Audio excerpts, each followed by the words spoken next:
모아반야 바라밀. 예, 잘들 계셨습니까? 예, 오늘은 평소보다 조금 더 늘은 것 같네요.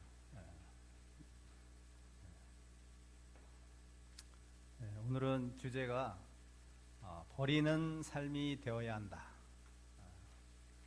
스님 또 우리 다 아는 얘기인데 그렇게 쉽게 생각할 수도 있는데 왜 버리는 삶이 되어야 하는지를 그냥 추상적으로 개념적으로 생각할 것이 아니라 구체적으로 왜 버리는 삶이 되어야지 내가 행복한가에 대해서 제가 한 말이 아니라 부처님이 하신 말씀을 토대로 제가 살을 좀 덧붙여서 법문을 하는 시간을 갖도록 하겠습니다.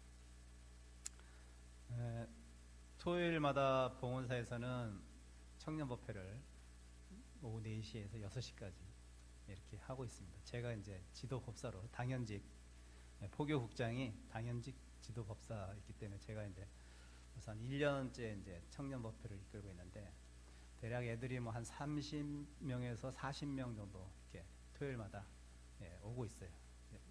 그 온라인상에 그 방이 있는데 거기에는 1000명. 이게 요즘 젊은 애들 쓰는 말로 눈팅하는 애들이 거의 뭐 3분의 2겠죠. 실질적으로 이제 법회에 참여해서 나오는 애들은 뭐 3, 40명, 제가 좀 전에 말씀드렸듯이 그 정도가 나오고 있습니다. 매주. 어쩔 땐 30명, 어쩔 땐 또 많을 땐 40명. 근데 어제는 또 특이하게 제가 이제 신입법우들이 오면 제가 차담을 꼭 해요. 애들이 좀 적응하기 쉽게 하기 위해서 스님과의 거리를 좀 좁히자는 의미로 제가 꼭 차담을 참석을 해서 보통 인원이 적을 때는 제 방으로 데리고 옵니다. 제 방에 넓지는 않지만 한 4, 5명은 충분히 앉을 수 있는 공간이 되기 때문에 제 방으로 이제 애들을 데려와서 이제 차도 한 잔씩 주고 스님 방 처음 구경한 애도 많을 거예요. 그렇게 신기해하면서 애들이 이제 굉장히 좀 좋은 마음으로 이렇게 같이 차담을 하더라고요. 근데 어제는 특이하게 한 9명이 신입 법우가 9명이나 왔어요. 9명. 평균 나이는 26살짜리가 하나 있었고 제 만에는 39살. 요즘 청년의 나이가 상한선이 몇 살인지 아십니까? 여기 계신 분들은 요즘 법대로 하면 다 청년이에요. 재밌는 얘기 하나 해줄까요? 90 먹으신 노 스님께서 이제 차담을 하시다가 도반들하고 차담을 하시다가 갑자기 이제 뭐가 시킬 게 있어서 시자한테 저기 후원에 가서 애기보살 좀 잠깐 오라고 해라. 애기보살 잠깐 오라고 해라 할 때 가서 후원에 아무리 봐도 애기보살이 없는 거예요. 다 70대, 60대예요.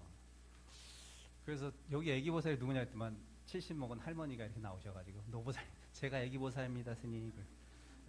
90 먹은 노 스님한테는 당연히 70 먹은 보살님인 애기보살이죠.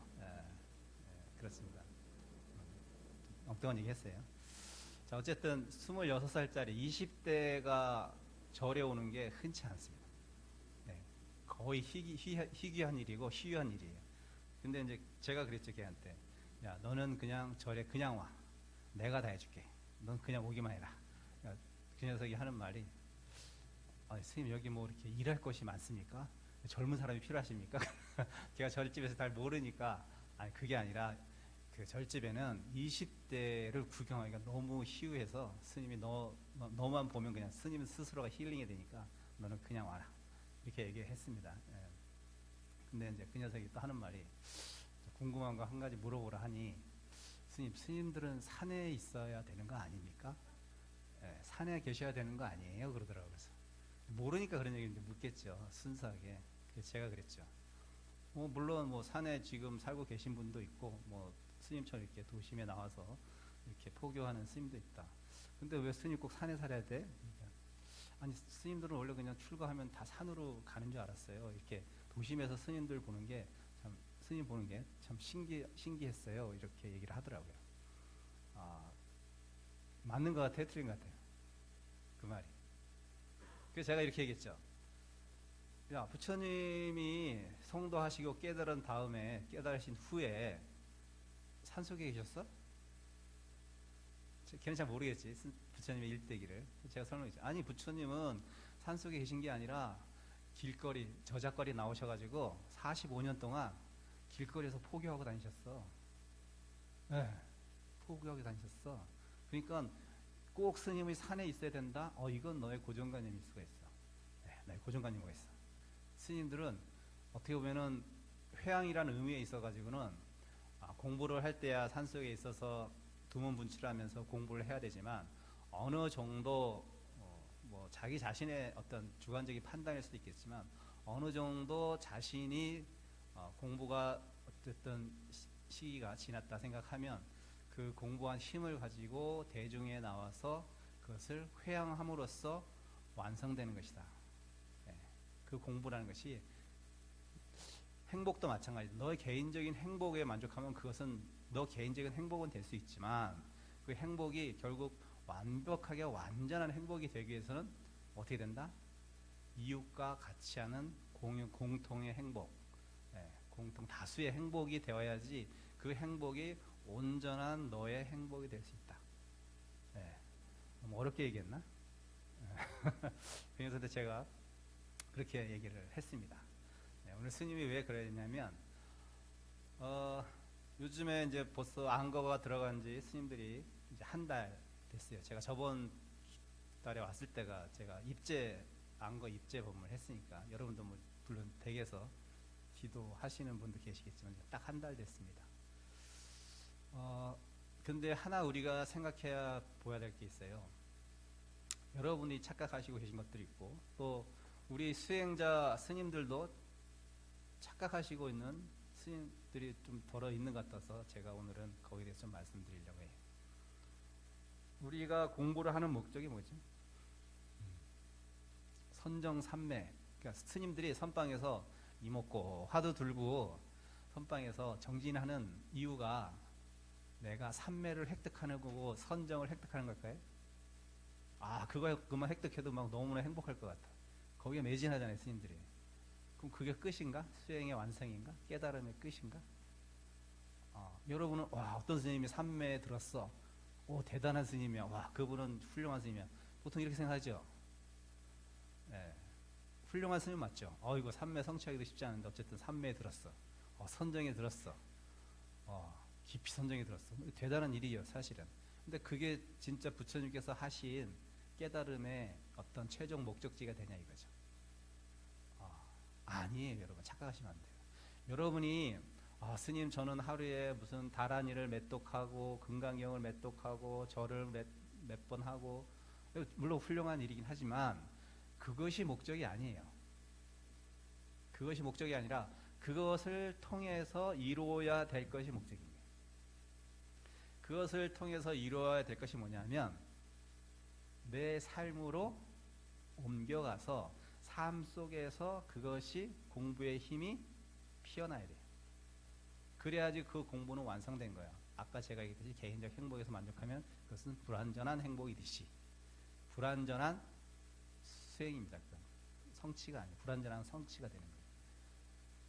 그래서 이 여러분이 살고 있는 현실의 이 땅에서 빵을 딛고는 지금 이 순간부터 해서 여러분이 집으로 돌아가셔서 하는 모든 행위에 있어서 그 여태까지 내가 108배하고 다란이하고 기도하고 뭐 독경하고 이랬던 그 힘을 받아서 그 마음의 내적 힘을 키워서 그 힘을 가지고 내가 현실에 얼마나 그것을 적용해 나가면서 살아가느냐가 그 사람의 공부의 깊이의 완성입니다. 근데 여러분 잘 생각해보세요. 자신의 손을 놓고 나는 내가 절에 왔을 때 고개 끄덕끄덕 하다가 막상 집으로 돌아가서 저작거리 현실에 탁 나가면 그게 제대로 여기서 먹었던 마음, 독경하면서 먹었던 마음, 공부하면서 먹었던 그 마음이 지속성을 가지고 현실의 내 삶과 밀접하게 실현되느냐라는 것. 네. 그것이 진정한 수행의 완성이요 공부의 종착역입니다. 그래서 보통 보면 우리 거사님들은 이성적인 남성의 특성이 이성적이잖아요. 그렇죠? 그래서 합리성을 추구하고 이성적이고 과학적이고 이런 논리적이고 이렇게 추구해요. 그래서 불교에서는 공부에 두 가지 방법이 있는데 하나는 해, 하나는 행.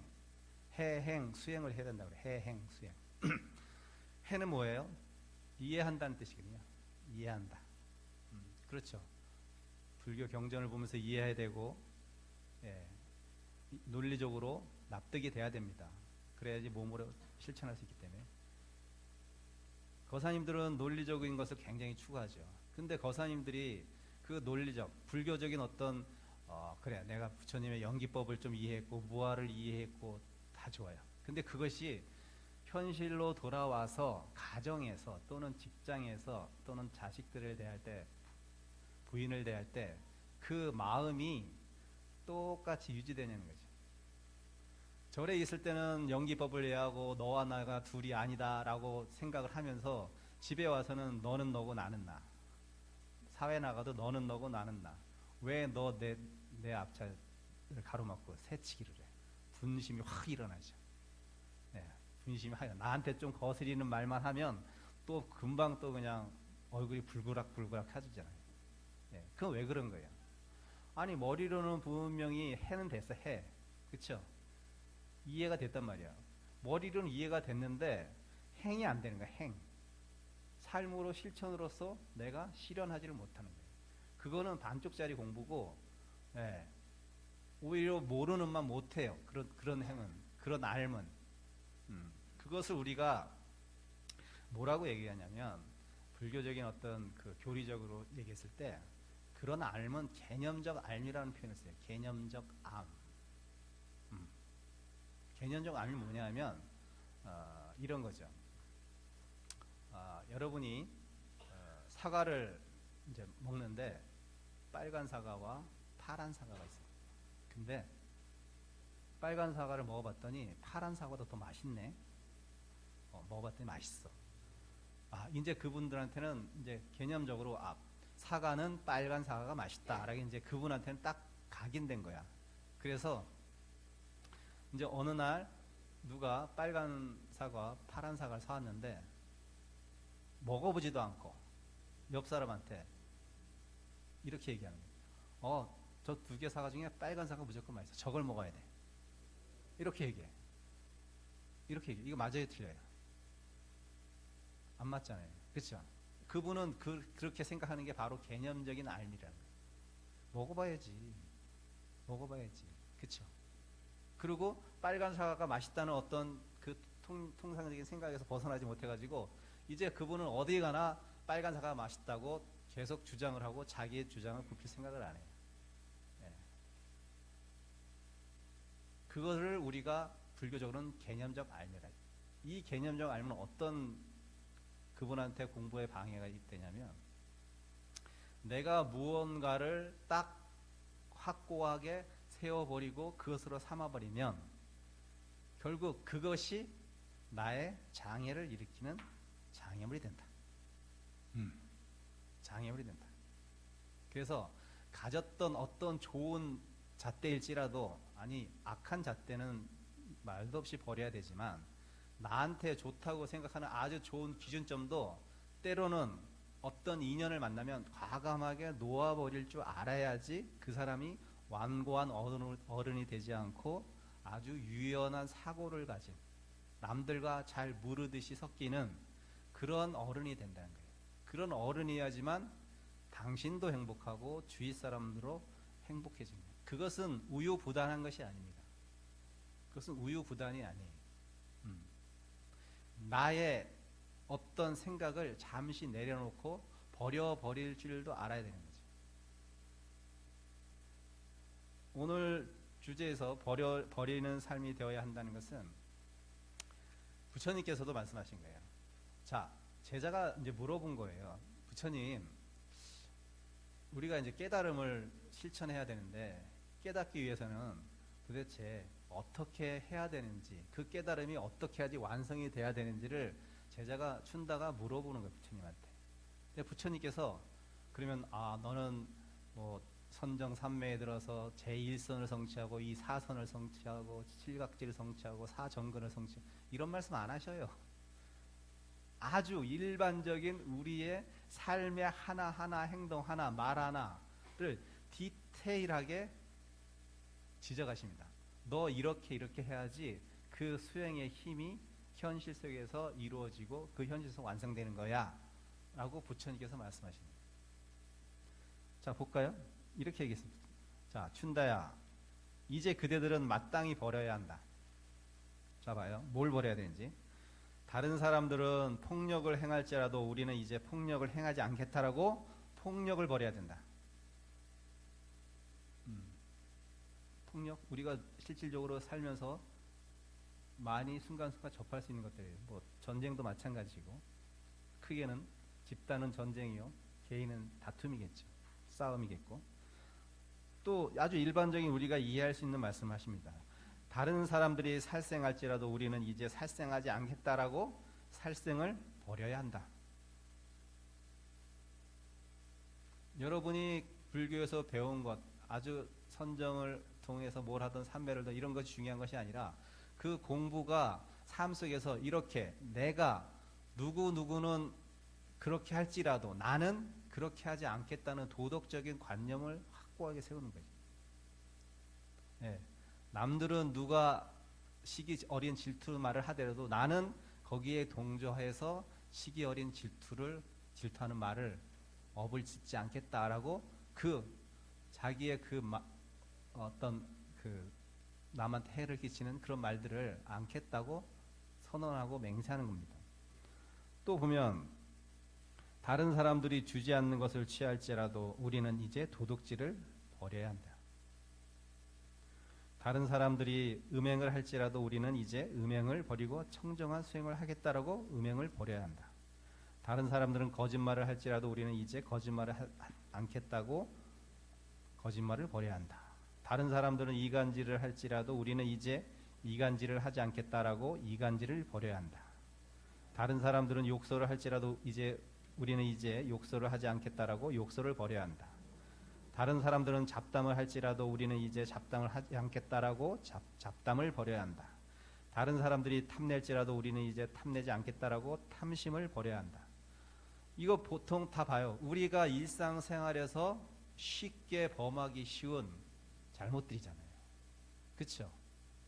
네, 너무나 당연한 얘기를 부처님께서 하시고 계십니다. 그렇죠? 무슨 선정삼매를 닦으라고 하지 않단 말이에요.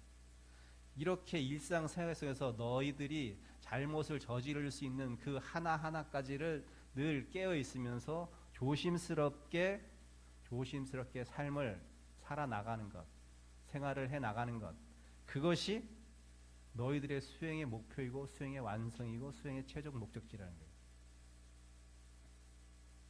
그러니까 여러분이 신도를 여러분 주위에서 공부 잘하는 신도든 어쨌든 공부를 잘 했을 것 같은 스님을 판별하는 기준 딱 나오잖아요. 부처님 법문에 보면 뭐예요? 아무리 말을 잘하고 법문을 잘하고 높은 도력이 있다 한들 그분의 일상생활 속에서 어떻게 마음을 쓰느냐가 그분의 수행의 척도라. 그 반대로 얘기하면 여러분도 마찬가지라.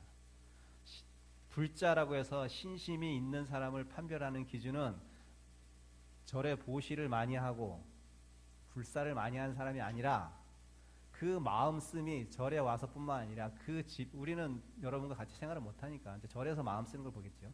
절에서 남을 배려하는지 내가 먼저 먹으려고 앞뒤 새치기를 하는지 자복에 여긴 내 자리라고 우기면서 다른 사람이 오면 저리 가라고 손짓을 하는 사람인지 그거 하나만 마음씀만 보더라도 그 사람이 공부가 된 사람인지 안 된 사람인지 스님들은 안다요.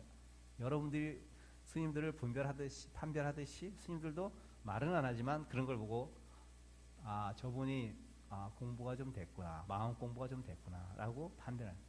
부처님 법에 부처님 말씀에 이게 니까에 나온 말이지. 부처님은 이렇게 정확하게 이렇게 하나하나 생활에 대해서 우리가 실수할 수 있는 것 이것을 잘 하라고 하시잖아요.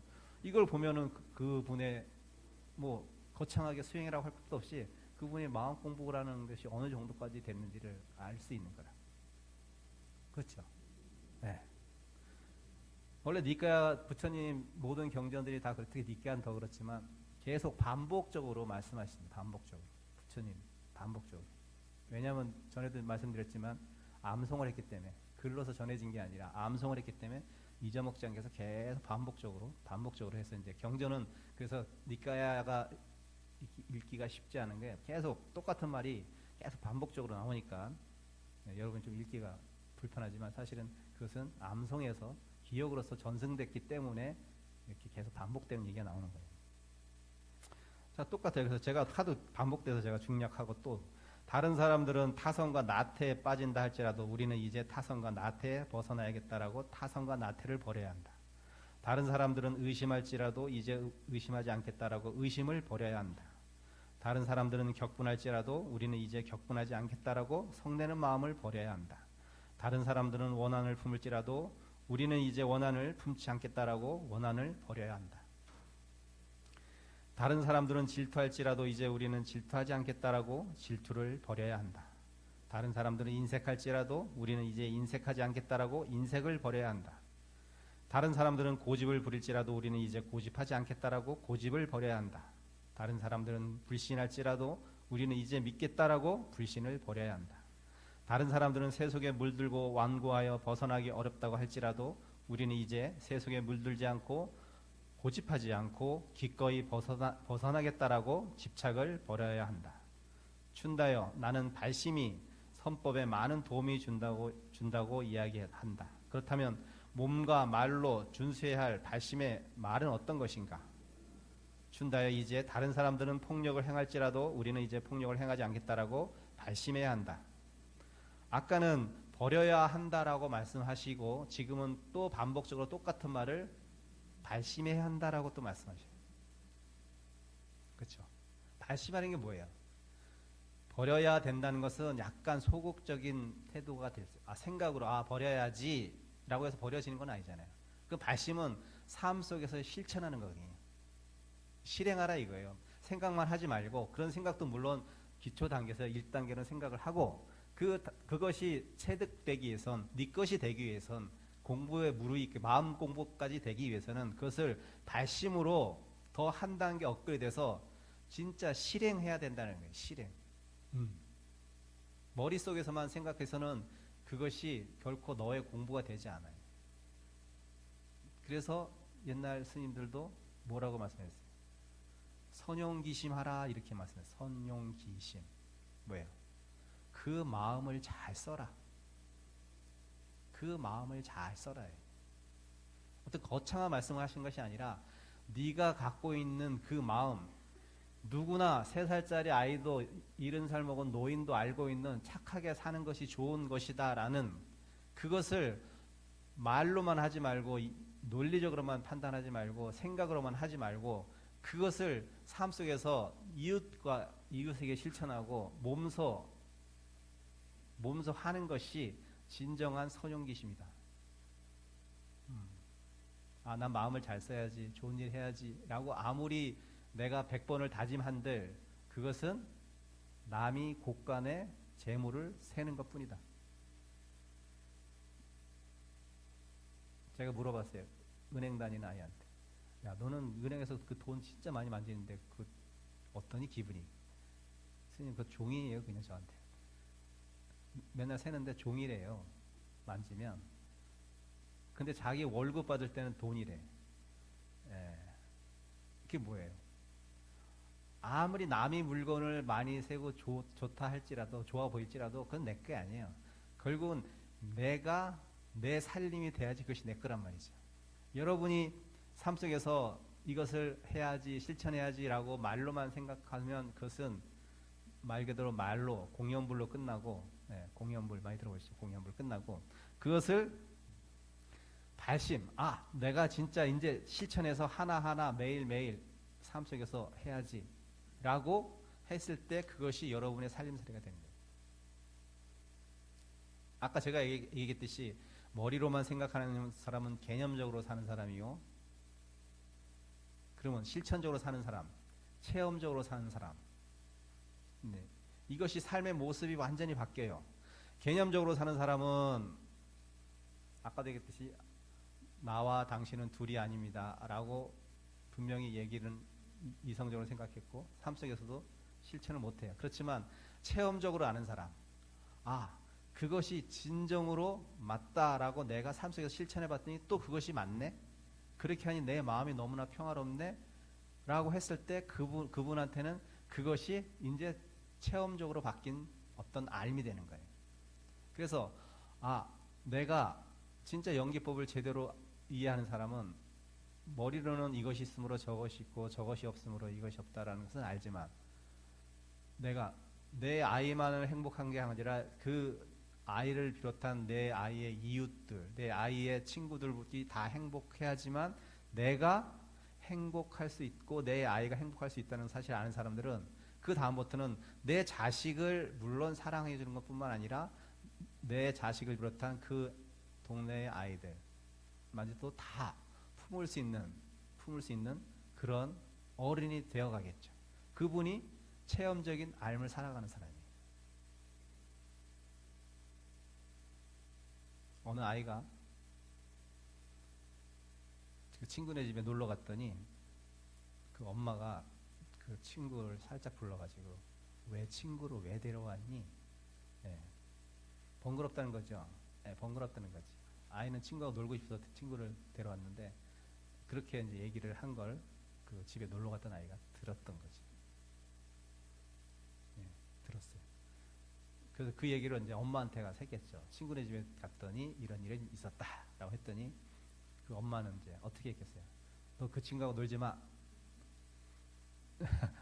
걔도 우리 집에 오지 마. 이렇게 하는 게 맞아요? 아니면 어떻게 하는 게 맞아요? 네, 만약에 체험적으로 아는 만약에 불자라면 어떻게 하시겠어요? 보살님 어떻게 하시겠어요?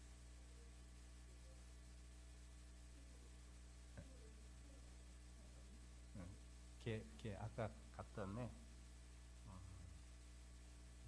그 엄마는 그렇게 똑같이 했습니다. 어떻게?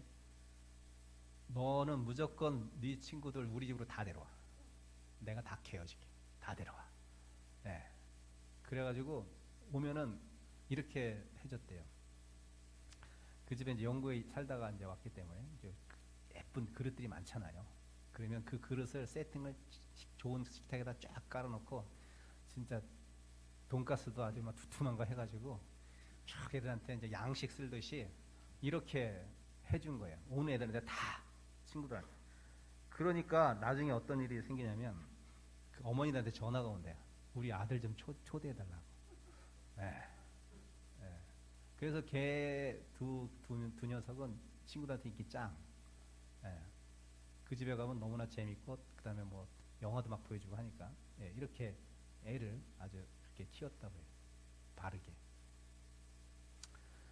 그러니까 이게 이제 우리가 일상에서 이제 뭐 여러 가지 다양한 인연들에 의해서 변수가 생기지만 어쨌든 자 그렇게 마음을 쓰는 엄마의 그늘에서 자란 아이와 그렇게 편협되게 내가 불편하다고 생각해서 그 아이한테 그렇게 얘기했던 엄마의 밑에서 큰 아이의 성장이 어떻겠어요, 여러분?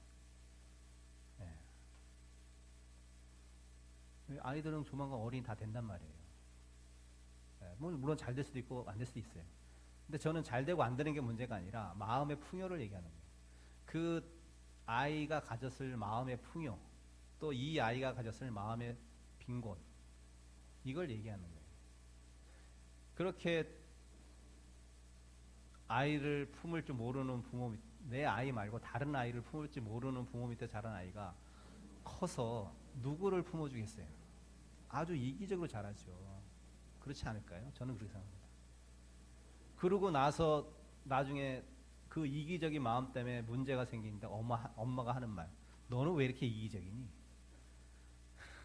당신이 그렇게 키워놓고 개 탓을 하네? 예. 이게 웃을 일이 아니야, 여러분. 저는 자식을 안 낳았기 때문에 오히려 객관적이 될 수가 있거든요. 예. 자식을 낳으면 주관적이기 때문에 잘 안 보일 수가 있는데 저는 떨어져 있잖아. 원래 훈수 두는 사람이 잘 두잖아요. 그렇죠? 내가 두면 안 돼. 장기도 그렇고 바둑도 안 보여, 길이. 근데 옆에서 보면 다 보이는데 그걸 못 봐. 본인들은.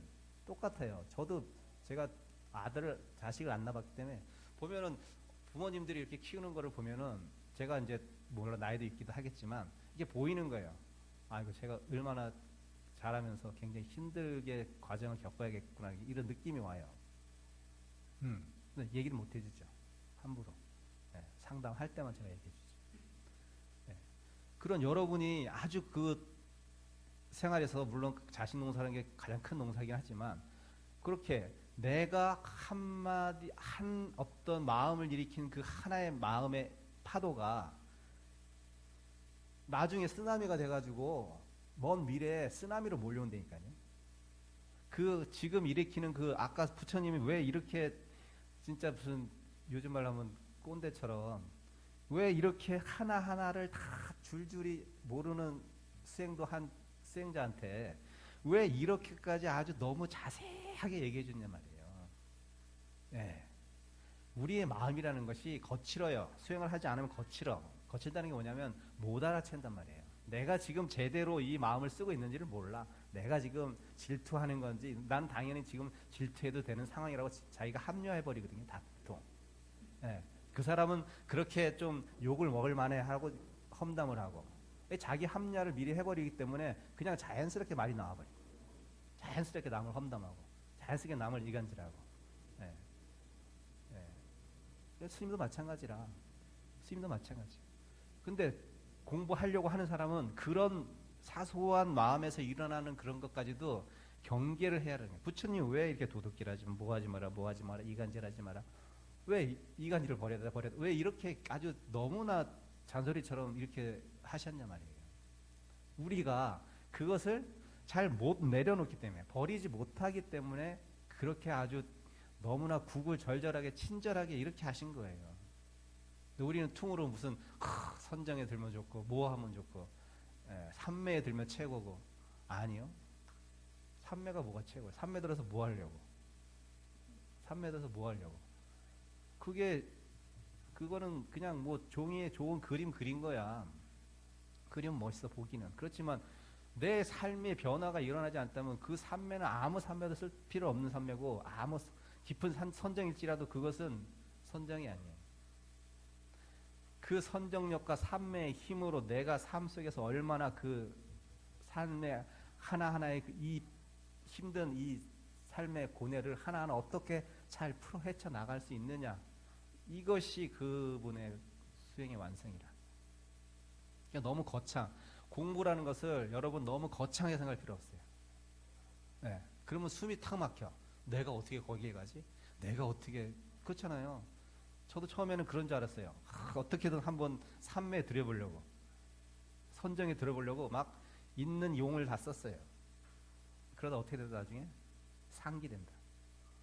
상기된다. 자기의 그릇도 모르고 자기의 그릇도 모르고 그냥 내가 욕심내는 그 마음 물론 좋은 욕심이긴 하죠.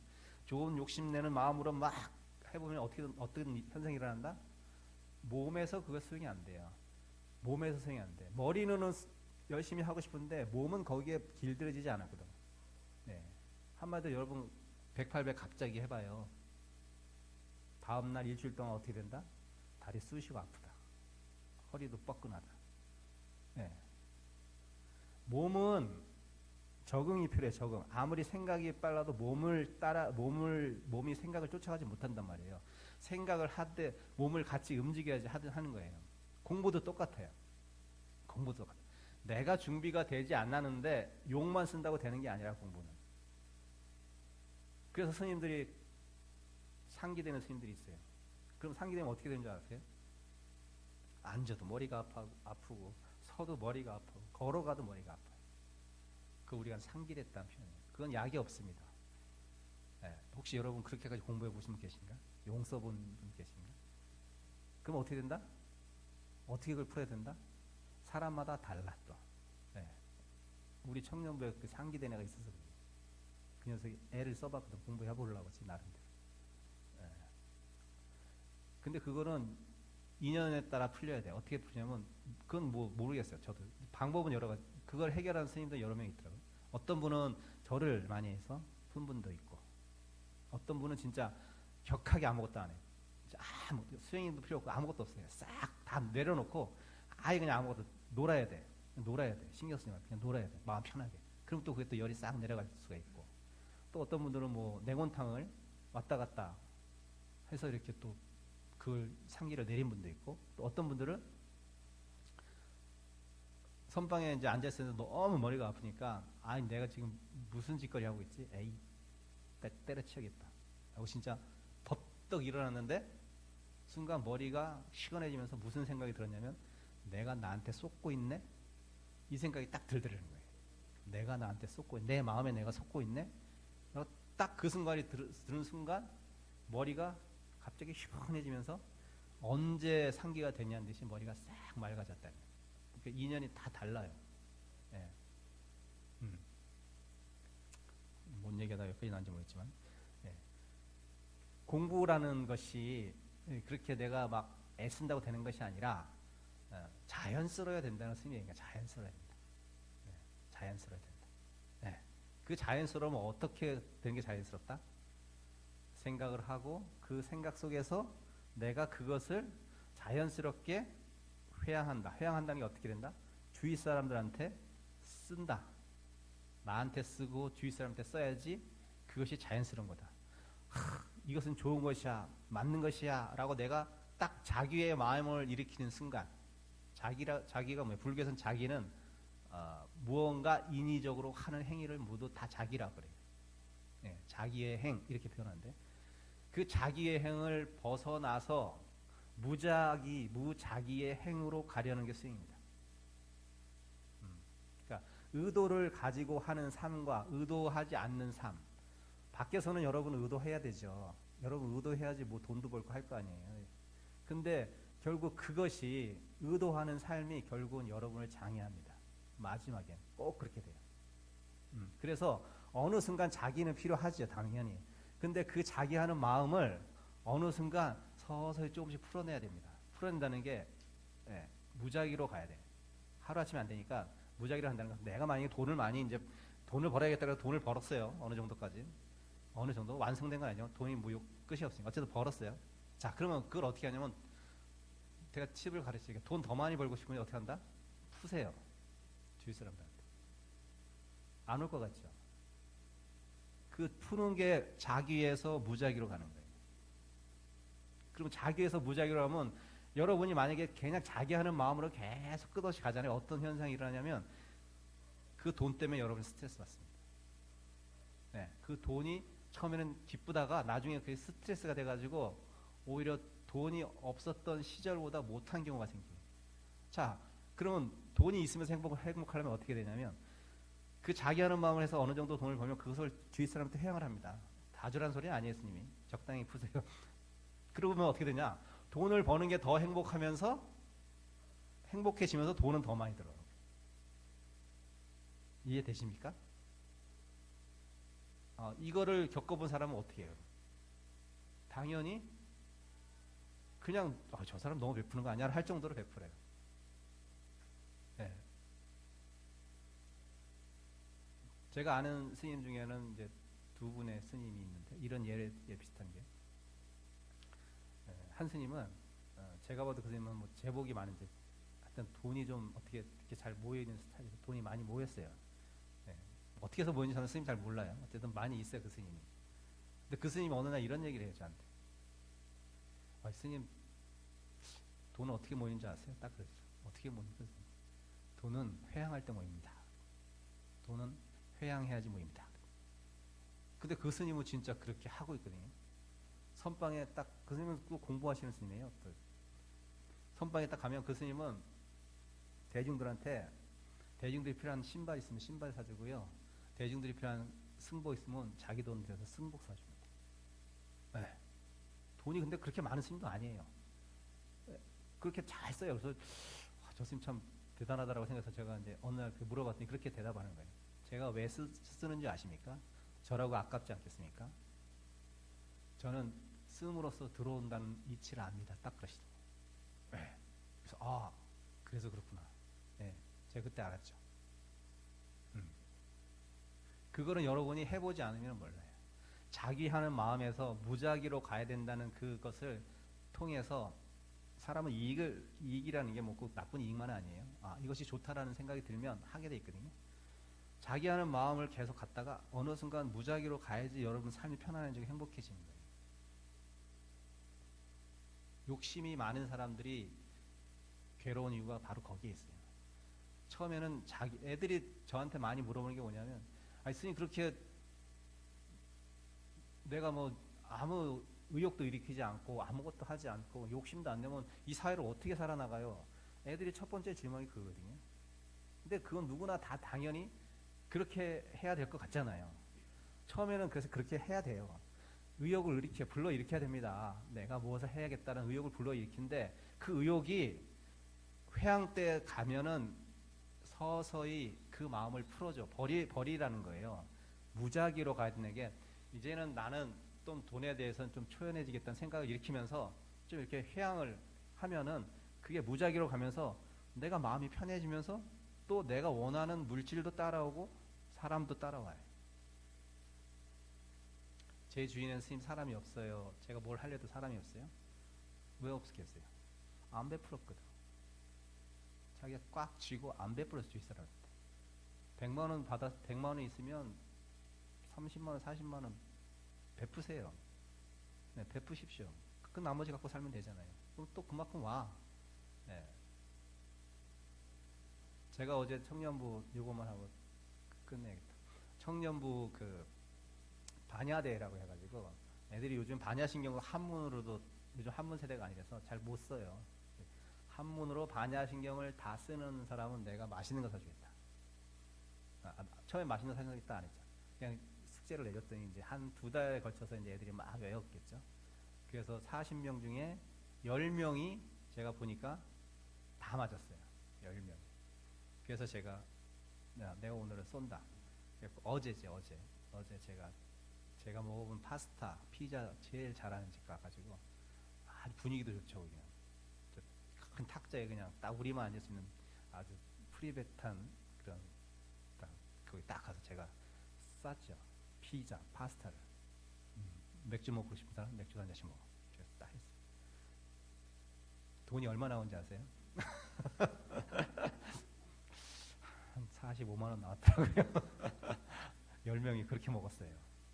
제가 카드를 딱 계산했죠. 제가 왜 저는 보험사에서 보시 받잖아요. 그 정도 제가 쓸 수 있잖아요. 네, 뭐 애들이 쓰는 건데 제가 왜 못 써요. 근데 그 중에 청년부 한 애가 뭐랬는지 아세요? 스님 이러다가 나중에 보험사 떠날 때 볼펜 한 자루 들고 나가시는 거 아니에요? 그럼 어때요? 제가 그랬어요. 야, 나는 출가할 때 5만 원 갖고 출가했어. 지금 100배도 더 있다 스님한테. 네. 여러분에 비하면 아무것도 아니지. 근데 나는 마음이 풍요로워요. 네. 아니 나보다 여러분 100배 더 가질 수 있을 것 같은데. 근데 여러분 평화로워요? 행복합니까? 생각의 차이야. 이것이 절대적인 가치를 두죠. 이것은 필요에 의해서 쓰는 것이지 이것이 가치가 되고 자기 하는 마음을 내버리면 거기에 딱 사로잡혀 노예처럼 사는 거야 삶은. 네. 그러니까 남는 거 있으면 저한테 주시고 금강정서에 보시하시고 좀 편하게 사세요. 자식한테 주지 마세요 절대로. 네. 자식한테 자식 망치는 길입니다. 주지 마십시오. 네. 주지 마세요. 진짜예요. 이건 좀 망가져요. 사람들. 열에 9은 다 망가집니다. 자기 노력을 안 해요. 그리고 귀중하게 생각하지 않습니다. 돈에 대해서. 어쨌든 부처님께서 말씀하시길 선정수행 삼매보다 더 중요한 것은 무엇이다? 너희들이 일상생활에 나아가서 일이키는 그 한 마음, 한 행동, 행주, 자와, 어묵, 동정의 그 모든 것에 마음을 쓰임을 잘 알아채고 도덕적인 삶을 살아라. 관념적으로 살지 말고 실천적으로 살아라. 이상적으로 살지 말고 땅을 딛고 살아라. 현실에서 마음을 잘 쓰는 사람이 수행자의 부처이다. 부처님 이렇게 말씀하시죠. 여기 다 있잖아요. 제가 한 게 아니에요. 이건 니까에 부처님에서 말씀하신 니까에 있는 거야. 맞지만 니까에. 아셨죠? 네, 마치겠습니다. 고맙습니다. 네, 감사합니다. 버리는 삶이 되어야 한다는 주제로 감로서와 같이 큰 깨달음을 주신 봉온사 포교국장 석두 스님께 감사와 찬탄의 박수를 부탁드립니다.